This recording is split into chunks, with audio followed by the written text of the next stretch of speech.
I so love these books. I really do. I love these books so much. And this one took a little longer to read because I did it audio. I read along, but I was doing some data entering like I used to do in the olden days, and I listened to the book and made notes while doing the audio. And then I went back and read the chapters too. So I read this twice. Welcome to the D. Louise book series. I'm Christina K-R-I-S-T-I-N-A. This is where we read books and we talk about books. No special effects, no theme music, none of that fancy smanchy stuff going on here. And we also cross our fingers that our audio and video do not go garbled. On some instances, it's taken up to 40 seconds for the visual to come out. On some instances, the audio will go 5 minutes in, 10 minutes in, 20 minutes in. It varies from video to video. Sometimes it doesn't. Keep our fingers crossed that it doesn't for this one. Please check out my Star Trek Next Generation recaps on Friday. My if-thens on Fridays. I just finished up. I got a little carried away with Halloween. I did horror. I did suspense. I did thriller. I did cozy Halloween. I did not so cozy Halloween. I did extra special cozy Halloween. Now we are going into Thanksgiving. And also, don't forget Flashback Mondays, where I talk about all my books in Romantic Times Book Review magazine. Sometimes I do under 80 books. So if you're looking for a Regency, contemporary romance, mystery, suspense, paranormal, erotica, Harlequin, please check those out. We started with 2007 and we will continue to 2016. So today we are talking about Lorna Barrett's a controversial cover. And I just love Lorna. Trisha Miles, Haven't Got a Clue bookstore. And her sister Angelica, who is AKA Nigella Reseda. And Antonio is Angela's son. And Ginny is his wife. And they have kids and stuff. And I'll give you spoilers about the book. I warn you, but I will not tell you who done it, but I will tell you everything else. So I will give you my opinion that I do not like her, Trisha, with David. David is her love interest. And she's a little on the older side, like moi. And it's going okay, I guess. They have stuff in common. But I do believe that at some point he's going to want kids. And I don't know. It just feels forced. I don't know why, but that's how it feels to me. It feels forced. So I don't know what's going to go on there. I would rather see her with a cop as a boyfriend to help her with her sleuthing. But she's had that in the past and it hasn't worked out, so we'll see what happens. But I do believe that he's going to want his own children at some point. And the whole thing, it just feels forced. I don't know why. Maybe the author feels uncomfortable. Maybe she's trying to portray that Patricia feels uncomfortable. Because Trisha has her moments. Her family has her moments.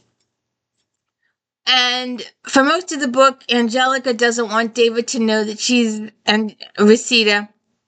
She's keeping some secrets there, so we'll see how that goes.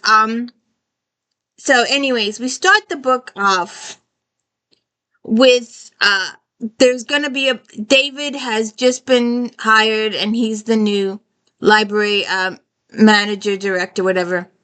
And he's in charge of the library, but his boss is not liking him. The boss is new. The old boss hired him and loved him. The new boss that replaced her doesn't like David at all, and she's doing everything in her power to get rid of him. She wants no part of him. And so there's this big book signing. He got this big children's author to come in to do a big signing. And they signed a contract that she would come in and do a book signing and a reading. But due to a previous event that happened earlier in the day that we are told about at a later date, The author, it's explained later that the author has carpal tunnel. And being a typist of over 80 hours a week, I am very acquainted with carpal tunnel. And this person had enforced her on signing a number of books earlier in the day. So when she gets to the event, her hands hurt so badly that she's just going to sign her name and she's not going to address it to any little kid.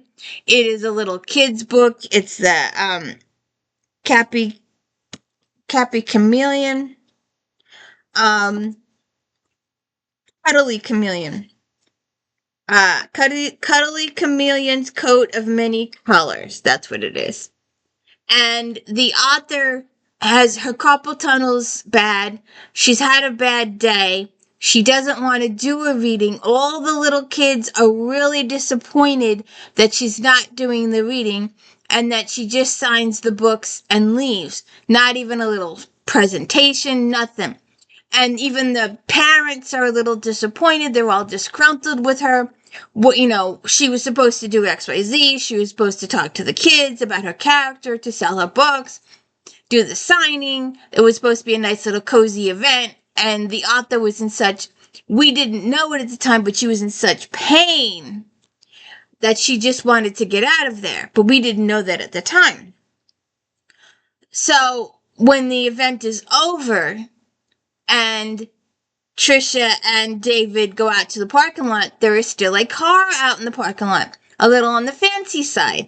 And he's like, well, usually if kids do it, it's usually a broken down one or something like that, or it's been vandalized or something like that. But this car hasn't been touched. So they go over it, and they see the author inside, and she's deceased.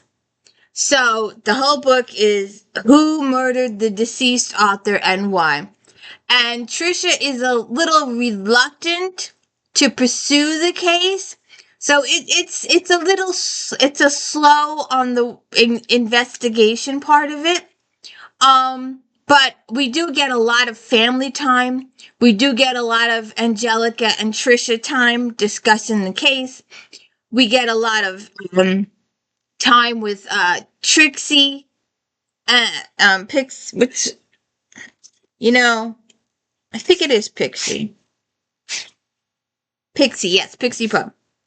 And I think that Trisha should give her a raise after the discussion they have later in the book.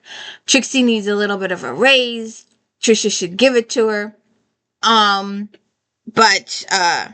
So we discover as the book goes on that the new library manager doesn't like David. She's trying to kick him out.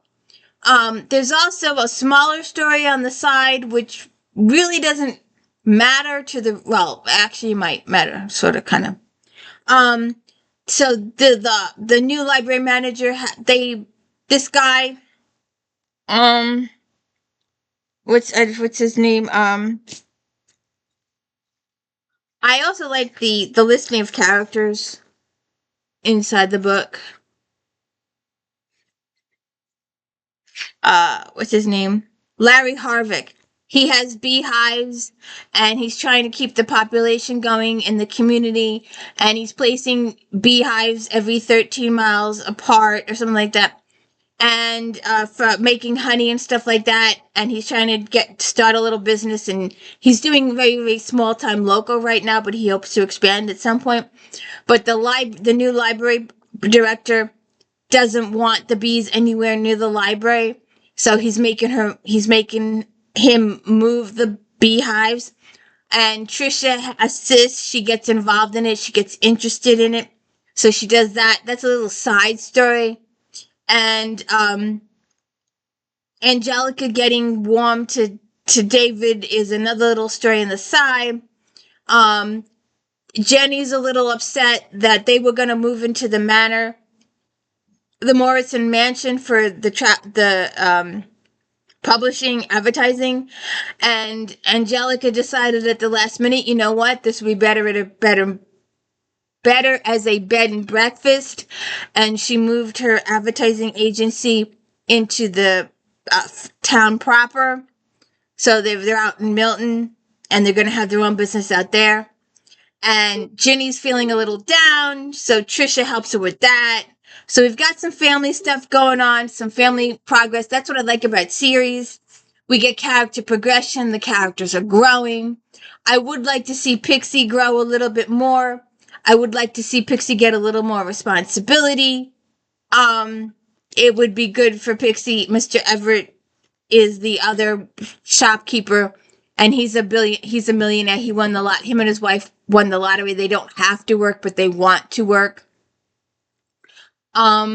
We don't get to talk to the new library, Amelia. What is her title before I keep getting this wrong? Stoneham Publicly, a new director. We don't get to see her much, but we hear quite a bit about her. And it's really weird, and it's not really explained, although it is explained, but the motive is out there. But later in the book, we find out that Lauren, the author, had been subject to Becca making her.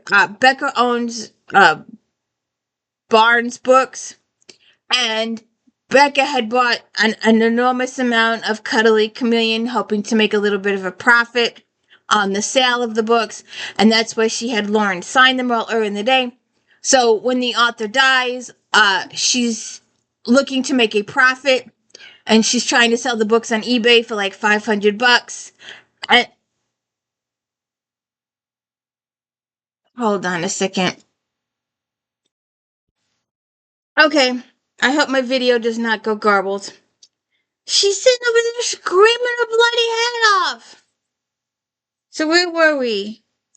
So Becca, the owner of Barnes Books, decides to have a funeral. And the funeral is held at the high school. None of Lauren's family comes forward for taking her belongings, following the estate, acknowledging her death. Nothing. There's no family in here at all. And Becca decides to take it upon herself to do the funeral, hoping once again to get people to purchase the Cuddly Chameleon at the funeral, which is kind of gosh. And then everybody that gets up to talk can't find anything positive to say about the author. And then we learned that the author was a bully in childhood, was bullied, and received bullying and gave bullying. So she was not a liked person in her early childhood, and apparently she spent her early childhood in Stoneham. So it's just really awkward funeral. Trisha didn't understand what it was all about. She went, and then later on we discover that a lot of Becca's motives were financial, and Becca might be in a little bit of trouble financially, so maybe something will come up next book. But, so David and Trisha have a little talk later in the book, and they seem to work things out. I still think it's a little forced. Dan, the town bully, is having some legal troubles, so he's going to sell his big diner to Angelica Reseda, and she's going to turn it into a bigger, larger restaurant. And according to Trisha, that means that Angela will own all of the restaurants in town. So we'll see what happens there. But I love these books. They are so good. And I hope the audio on this continued all the way through. I don't know what her problem was. I did a thing the other day, and we'll have to do another one. But, so please check out my daily book reviews. We are doing just about finished with Patterson's Alex Cross, and we are starting Catherine Coulter's FBI series. So please check those out. And I've got a few more surprises coming along here. So have a good day. Yes, ma'am. Come here. You want to say hi? What? Over there. Over there. Over there. Say hi. I don't want to be on camera. Have a good one.